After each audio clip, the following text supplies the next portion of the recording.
భారత్ మాతాకి జై. ఇవాళ జూన్ 2వ తారీఖు తెలంగాణ ఆవిర్భావ దినోత్సవం. తెలంగాణ ఆవిర్భావ దినోత్సవంలో భారతీయ జనతా పార్టీ ఎంతో సహకారం ఉంది. ఈరోజు భారతీయ జనతా పార్టీ సహకారం లేకపోతే తెలంగాణ ఆవిర్భావ దినోత్సవం జరిగేదే కాదు.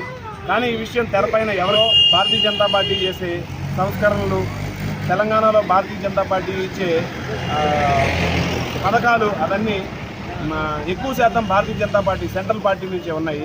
ఇవాళ అవన్నీ ఎవరికి తెలియదు. అవన్నీ తెలియజేయాల్సిన బాధ్యత భారతీయ జనతా పార్టీలో ఉన్న ప్రతి ఒక్క కార్యకర్తకి ఉంది. భారతీయ జనతా పార్టీ ఆధ్వర్యంలో ఇవాళ తెలంగాణ ఆవిర్భావ దినోత్సవం అశ్వరావుపేట మండలంలో మన ప్రెసిడెంట్ మెట్టా వెంకటేష్ గారి ఆధ్వర్యంలో అతి వైభవంగా చేయడం జరిగింది. ఈ కార్యక్రమానికి విచ్చేసినటువంటి వాళ్ళందరికీ ధన్యవాదాలు.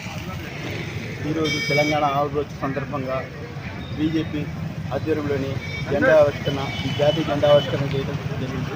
ఈ కార్యక్రమానికి బీజేపీ కార్యకర్తలు, మండలాధ్యక్షులు, ఇతరులు అందరూ కూడా పాల్గొని ఈ కార్యక్రమానికి విజయంగా ఈ జెండా ఆవిష్కరణ చేయడం జరిగింది. కాబట్టి ఈ బీజేపీ ప్రభుత్వంలో చేసే కార్యక్రమాలు అన్నీ కూడా గవర్నమెంట్ నుంచి, సెంట్రల్ గవర్నమెంట్ నుంచి కూడా రైట్స్ కేంద్రం ప్రభుత్వం ఇస్తుంది. లండి వనాలు, అలాగే శ్మశాన వాటికలు, సెంట్రల్ లైటింగ్స్, అనేక రకాలుగా గవర్నమెంట్, సెంట్రల్ గవర్నమెంట్ చేస్తుంది. అన్ని ఏ పని చేసినా ఈ సెంట్రల్ గవర్నమెంట్ ఇచ్చే పథకాలని రాష్ట్ర గవర్నమెంట్ ఉపయోగించుకొని వాళ్ళు చేశామని చెప్పేసి మెచ్చుకుంటున్నారు.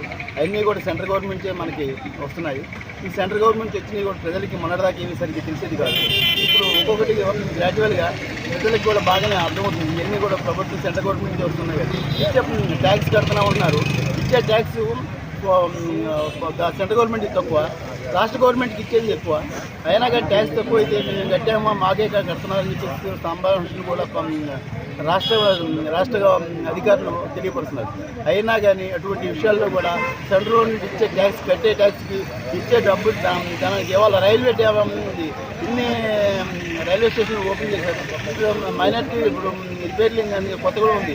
రైల్వే స్టేషన్ కూడా మంచి అద్భుతంగా రిపేర్ 90 కోట్ల రూపాయల బడ్జెట్ని ప్లాన్ చేశారని రైల్వే లైన్ కూడా అద్భుతంగా చూపిస్తున్నారు. కాబట్టి సెంట్రల్ గవర్నమెంట్ చేసే ప్రతి పనులు కూడా ఏం చేస్తున్నారంటే ప్రజలు కూడా ఆశించాల్సిందే, గుర్తించాల్సిందే కోరుతున్నాం. జై శ్రీరామ్. తెలంగాణ ఆవిర్భవించి ఇప్పటికి 12 సంవత్సరాలు అయింది. ఇప్పటివరకు కూడా దళితులకు కానీ, పేదలకు కానీ, ఎస్సీ ఎవరికి కూడా సరైన న్యాయం జరగలేదు. దగ్గర 10 సంవత్సరాలు బీఆర్ఎస్ ప్రభుత్వం చేసి, తర్వాత సంవత్సరం నుంచి కాంగ్రెస్ ప్రభుత్వం చేస్తున్నాయి. రాష్ట్రంలో మాత్రం డెవలప్మెంట్ లేదు. కానీ భవిష్యత్తులో బీజేపీ గవర్నమెంట్ కనుక ఆంధ్రాలో, తెలంగాణలో కనుక వస్తే డబుల్ ఇంజిన్ సర్కార్ వల్ల బాగా అభివృద్ధి చెందుతుంది. రాష్ట్రం గొప్ప పురోగతి సాధిస్తుంది. పేదలు భారత్ మాతాకి జై.